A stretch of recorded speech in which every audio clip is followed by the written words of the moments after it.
Hey there everybody, it's markcrilley. I'm back with another How to Draw video. This is number 14 in my ongoing series of How to Draw Animal videos. I'm going to put a link to the full playlist if you want to check it out. I've got videos on how to draw lions, leopards, rabbits, cats, you name it. And today we're going to be drawing a roaring tiger. Now people like to know what size that I'm drawing at, and so I've put a box here that is 5 inches on all sides. In centimeters, that works out to just a little under 13 centimeters, and then I just put a line right across the middle there. Let's not waste any time. Let's go ahead and get into drawing some basic guidelines. So here you can see a line that goes across the top of the head, touches the box right here, and then comes down diagonally and sort of is going to just trail off as we come down the back of the neck of the tiger. Here we have what I always call the snout region. I don't think that's right. What is it, the muzzle? Somebody tell me in the comment section. This is the where the nose of the tiger will be, and you can see that sort of familiar cat-like curve there as we begin to do the upper lip. Now I think it's time to go ahead and finish off drawing the rest of the mouth. So I continued this line from the upper lip, coming down at quite a steep angle as it reaches the lower lip, and from the photos and stuff that I studied, it seems like the lower lip, the lower part of the mouth, is much narrower from side to side compared to that upper lip area. And this little round area is eventually going to be furry. All of this stuff is going to change quite a lot as time goes on. I decided to go ahead and drop in the tongue. We are going to see the tongue of the lion, but as you can imagine, we have plenty more to do here in terms of the teeth and so forth. Let's go ahead and get to drawing the eyes. Okay, so I decided while I was at it I would draw the ears as well, but let's start with the eyes. The thing that I noticed as I looked at photos of tigers is that the eyes are very small in proportion to the rest of the head, smaller than you might imagine. And notice the space between them, always key when you're doing a drawing like this, to get the spaces between things accurate, as well as the various lines and contours and so forth. The ears of a tiger can be very different depending on the position that they're in. I've seen some photos in which they appear quite round from this angle, because you're going to be seeing a little bit of the top of each ear, and indeed over here this whole thing is the top of the ear. It just takes on a slightly different shape, and notice that this one comes real close to the line of that initial box, doesn't quite touch it. This one does indeed actually go right up to it. Well, he's looking weird without a nose, so let's go ahead and draw the nose and maybe also the fangs. So here you see the sort of triangle-shaped nose. One thing I noticed is that this line, there's quite a dark line that extends past that triangle shape of the nose, going quite up, I imagine, to allow increased air intake. And maybe I'll go ahead and do indications of the nostrils here, although we're going to be refining this a lot later on. This nostril quite visible from this angle, whereas this one you can't see so much. And as far as the teeth go, you can see that they're, you don't want to get too carried away with the size. Maybe when you're a fierce-looking tiger to have gigantic teeth, but I'm trying to be fairly realistic here. One thing I noticed was that the lower fangs kind of jut outward more than I might have imagined, rather than just going straight up. And perhaps that gives them some advantages in terms of chewing meat or going on the attack, some such thing. Anyway, I think it's time to do just a couple of more basic guidelines that will be delineating the patterns of the fur, and then we can get into some real-time drawing. So you can see there's these unusual shapes around the eyes here, and this is really delineating an area of white. And interestingly, right around the area of the tear duct, that white fur sort of breaks up and it creates a dark area. We'll be getting into the details of that later on. And since the forehead is kind of turned away from us, we can't see so clearly, but presumably almost the exact same shape going on over there. This line also sort of giving us the border line, I guess you could call it, between a darker area up here and white fur around the upper lips, or the snoutular region. And over here, just a very simple curving line. It's going to get much more refined later on for showing an area of longer fur, and just here the neck connecting, and sort of, to me, looking surprisingly like almost Jungle Book, kind of cartoony style. But there is something about the lower jaw of a tiger that when it opens up, you don't see so much, at least from this angle, as it goes from the chin and then down into the lower neck area. Anyway, I thought that was surprising anyway as I looked at it. And now it is time to zoom in a little closer here on the area of the eyes and the nose, and we're going to start to, all in real time, begin to add more details. All right, now you probably noticed before I zoomed in, I erased all of that initial box, that I had put in place for helping us with the guidelines. And now we're going to start to get into a little bit of the detail work for drawing the eyes. As I said, I was surprised to see how small the eyes actually are. And when drawing the pupils, you want to make sure that they are not too large in comparison. I suppose there may be situations where the pupils get dilated at night, maybe. Let me know, all of you tigerologists out there. But in most of the photos that I studied, the pupil's quite small, almost kind of beady looking.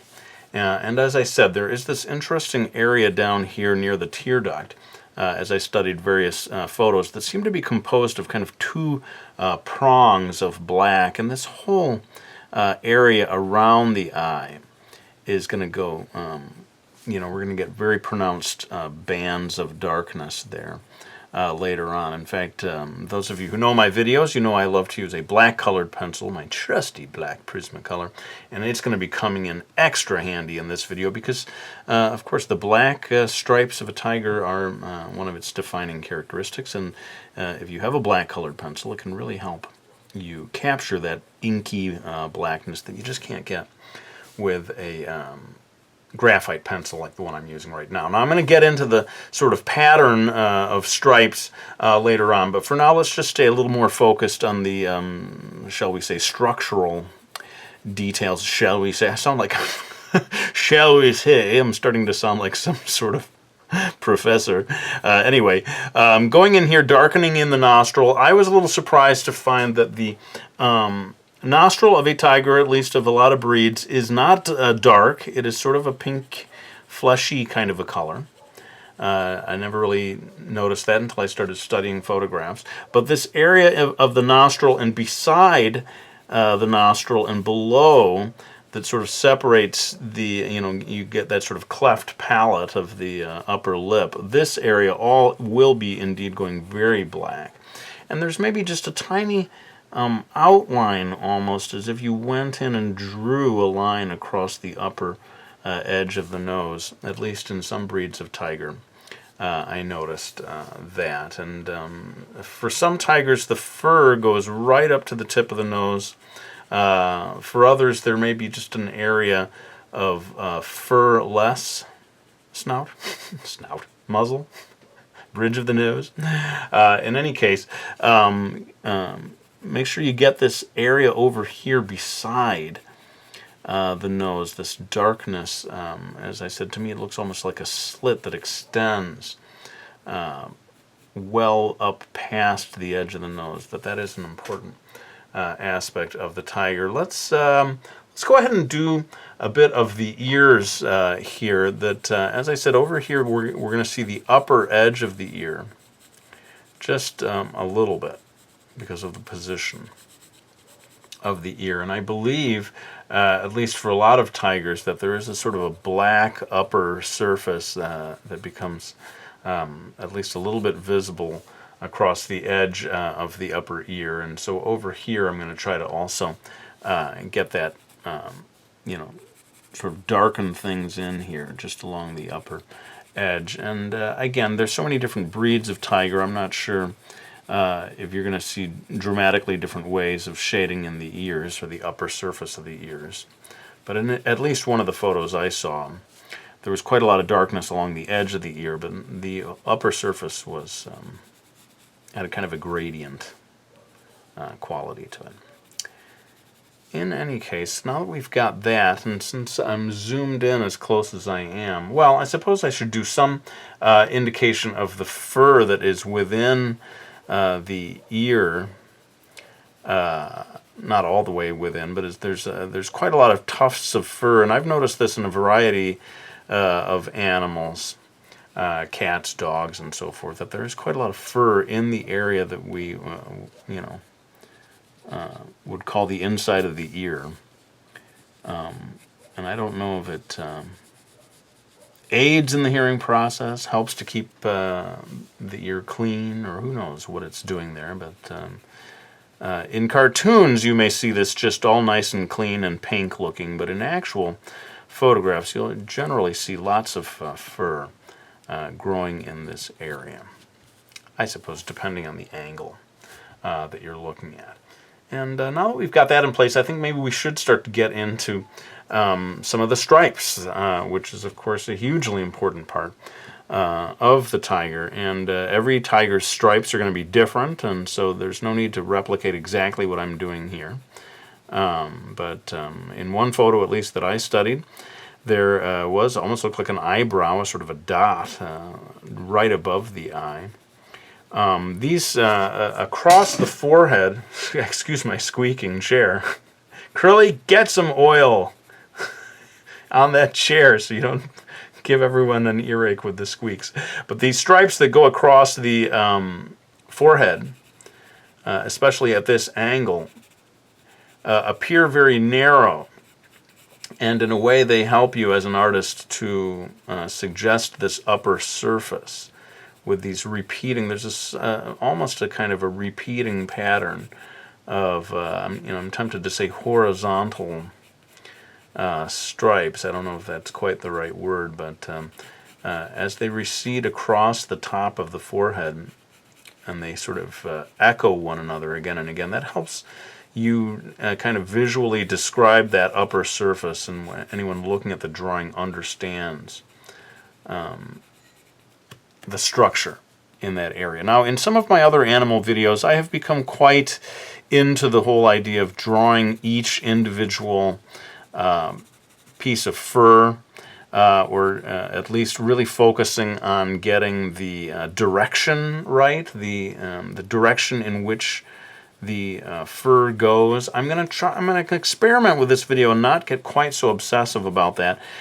because there is, of course, a pattern for the direction in which the hair grows, but you don't necessarily have to always replicate that in your drawing. Not everyone is going for that level of hyper-realism. And so what I'm going to do here is do more of a, you can see my pencil sort of just moving in circular, slightly random looking directions. I'm going to try, almost as an experiment this time, to free us from trying to constantly be aware of the direction of the fur, but instead just try to get that the balance between black, white, and that sort of orangey color of fur that a lot of tigers have. Now, over here, at least again in one photo that I studied, there was a very interesting arrangement of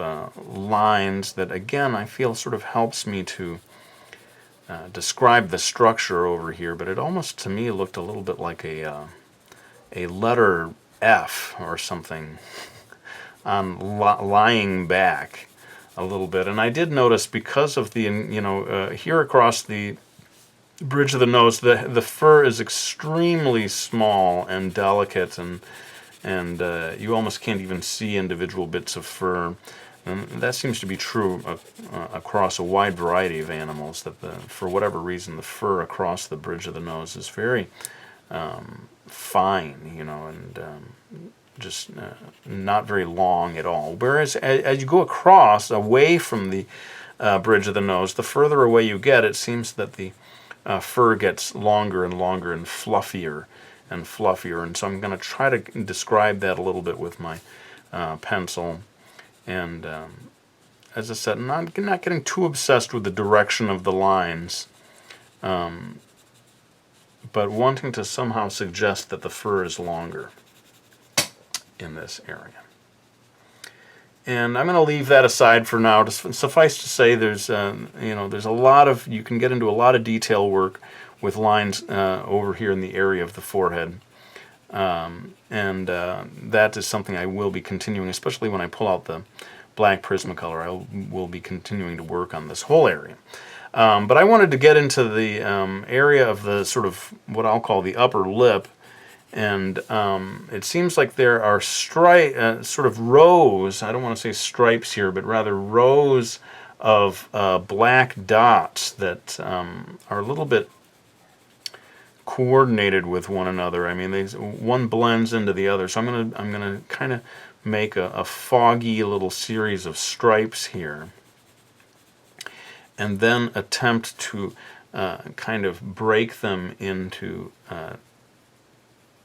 splotchy dots almost that start to head towards the nose. And you may find, at least in some breeds, as you study photographs, and I would suggest that you study photographs if you want to get an accurate drawing of a tiger, that it begins to actually break into separate little dots as it gets closer to the nose. And I think this is still within the view of the camera, so I don't have to readjust my focus quite yet, but we definitely will be needing to do that soon.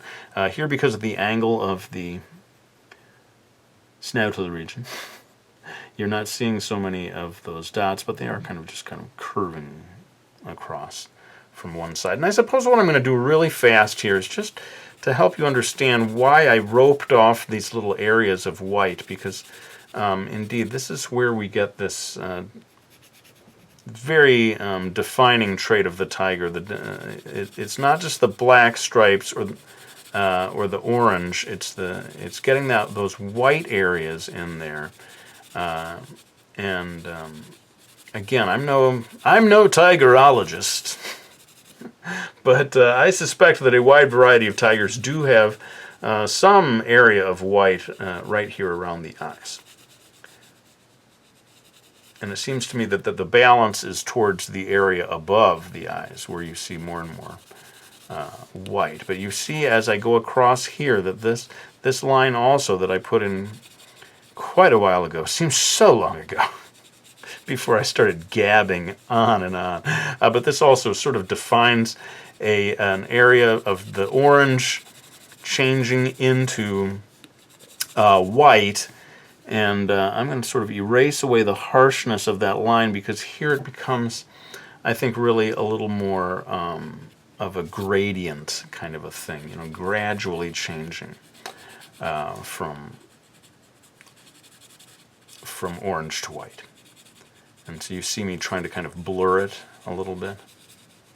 And that extends all the way across, like so. All right, I think it is time to refocus now so that we can start working on drawing the area of the teeth. Okay, so as we come into this area of the mouth, I realized that I had never noticed the kind of relative blackness of a tiger's gums. Not all the way around in all areas, but certainly in this area below the fangs, a sort of almost terrifying blackness here below the teeth, and it certainly is unusual, at least as far as I know, among animals. I've never seen this level of blackness in the gums. There are teeth back here, I guess what we would call molars, and I'm going to sort of dash them in real fast, but there's a very big gap, as far as I can see, between these fangs and these molars back here. So as you're trying to draw the teeth in this area, try to allow for that the space between these two. And it seems to me that there are some little areas where pinkness of the gums comes through. Now there's a secondary area. Sometimes it can be hard to see in the photographs, but I believe you've got almost like a black lip area down here. So I'm trying to separate these two. as I draw it. But again, all of this I'm going to be coming back in with my black colored pencil later on and getting much more intense with the darkening. Now I did notice in many photographs some surprisingly tiny little, they almost look like baby teeth here, and I wonder if it helps with the sort of shredding of meat and so forth. That a tiny little, sort of surprisingly delicate row of teeth between these giant, much more frightening looking fangs. And one thing that I noticed, even though I've drawn them pointy to begin with, I'm actually going back in and making them a bit more rounded. At least in the photos I looked at, the teeth, we think of them as having sharp, pointy teeth, but with some tigers at least, it is a little bit more rounded. And I wonder if the points are more in the back here.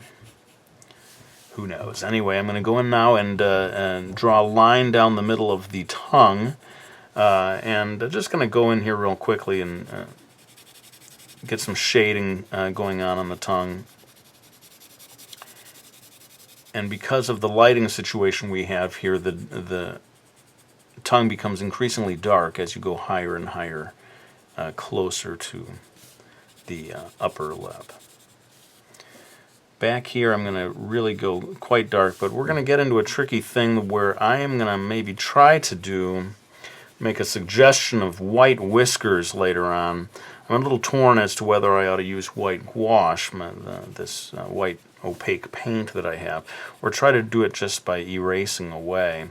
Part of me wants to not make this drawing dependent on white gouache for those of you who don't have any. So let's see. We'll cross that bridge when I come to it. But to be sure, there are quite a lot of whiskers, and I'm just going to, just to get started, draw them coming off here with strokes of the pencil, almost sort of horizontal up here near the nose, and then curving down. I hope this is showing up. And you kind of get the mirror image over here. But again, I think I'm going to have to do this all with the eraser. And I think I'm going to have to sort of arrive at that as we go. I suppose what I can do is just, if I've got a sort of a newer eraser here on another pencil, I'm going to show you what I'm going to try to do, and that is to make a very finely erased area to see how that's happening, and that will help me suggest the presence of white whiskers. It really is a challenging thing to do, short of pulling out paint, and even with white paint it can still be a challenging thing to do because you have to be very skilled with your use of the brush. So I think I'm settling on it now. We are going to do it, we're going to draw the white whiskers just by way of erasing. That's going to be my method. That way we can keep this really down to 2 pencils that you're using here. An ordinary writing pencil, which is what I've got here, and my ta-da, black Prismacolor, and that is going to be allowing me to get things much darker later on. But we are not quite at that stage. I'm going to get back down here to below the lower lip, where again it gets super jet black, but then we get into an area where the fur begins to emanate, and this whole thing that I've drawn as a kind of just like egg-like shape needs to kind of be lightly erased and replaced with a contour that suggests white fur of sort of moderate length. It's not nearly as super short as what you see in the area of the bridge of the nose, but not as fluffy as going back from the cheeks and heading towards the neck. But what happens here, and I'm just sort of creating a contour here, this whole area is going to be basically very white, except for right here near the lower lip, where we see a little bit of blackness peeking through, and depending on the strokes of your pencil, you can maybe begin to hint at the direction, even though I said, I promised no trying to get the direction of the fur, but I will do it down here with the strokes of my pencil, trying to show how the white fur is heading out, kind of like the spokes of a tire in all directions here across the bottom. And I think maybe I can quickly start to show you how I'm going to use the stripes in this area to help, again, suggest the structure. You know, when you're drawing a tiger, I'm beginning to understand that these stripes give you the opportunity to show the structure, you know, because the stripes are going to be following the contours of your tiger. And especially as you know, as you come down here, let's say there's a stripe coming across the neck and it gets very narrow. That helps you understand the shape in that area. And as you come across here and it starts to thicken up a little bit, I'm going to go ahead and obscure that initial area, that sort of curved line that I had put in there, because it's a little bit of an artificial construct that I had come up with, just a placeholder, let's call it, to help us understand the structure in that area. And I suppose there are just infinite variations in terms of the patterns. No two tigers are going to have exactly the same stripes. I'm sorry, my pencil always going out of frame. Very dangerous, and I start talking while I'm drawing in an area that you can't even see. Come on, Crilly, keep it together here. Yeah, maybe we're getting closer to a part where I can, well, I'll tell you what I'll do. I'm going to bring out the black Prismacolor. We're going to maybe shift back focus to the area of the eyes. I'm going to do a little bit of real time, but guys, you know what? I really miss having old man time-lapse in here to help me finish these videos quickly. And I will make no apologies later on as we really kick it into time-lapse. Happens a lot with these animal videos, sadly. Can't do the whole thing real time. At least I can't, because it ends up being a 3-hour video. So I'm going to go ahead and refocus here as I show how I'll use a black Prismacolor, black colored pencil, to begin really darkening in some of these areas. All right, so I've got my black Prismacolor, really just a good quality black colored pencil. If you can get hold of one, I really do strongly advise you to see if you can get one in terms of doing a drawing of a tiger. It makes a huge difference. As you can see already, when I go in here and start using the black colored pencil and pressing down, we can get to true black, which just is not really possible with an ordinary writing pencil. You can press down as hard as you like, and it just will always be a kind of a dark gray, no matter how many times you layer. Graphite just has a limit as to how dark it can get, and that's why you see me in a lot of these videos combining the black Prismacolor with a ordinary graphite pencil. The graphite pencil being so good at shading and sort of delicate line work and that kind of thing. Whereas you can really just depend on a black colored pencil to give you true black. And maybe you couldn't even, until now, you didn't understand just how light all of these areas were. Now it becomes clear as I press down with the black colored pencil. And you say, oh wow, that really does make a pretty huge difference. And yeah, unfortunately, I think I've already expended an awful lot of time gabbing on and on, much to the annoyance of a large sector of the audience watching this video. You talk too much, please stop talking. Those of you who don't mind me talking, thank you for your moral support. I'm trying to teach, it's not so much about, hey, I love to talk. It's more like I'm doing my best to offer advice to people who want to learn how to draw. So let's go ahead. I'm going to refocus, or maybe I'll keep the focus here for now, but I am going to kick it into time-lapse, bring in my friend Old Man Time-Lapse back from vacation. Oh, I feel great! 3 weeks! You guys deprived me from doing my job. He is ready to help me finish off this drawing in lightning time. So let's go ahead and do that, and I will be back with a few final words.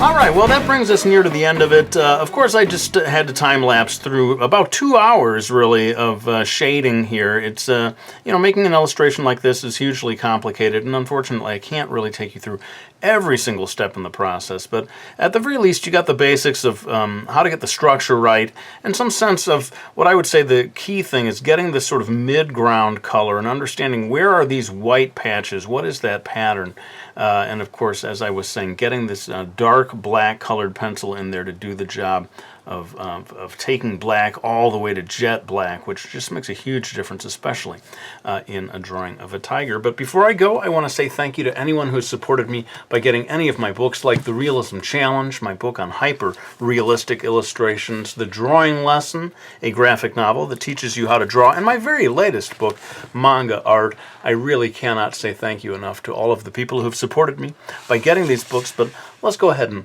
lay down this pencil. I want to thank you all for watching this video. I really hope you enjoyed it, and I'll be back with another one real soon.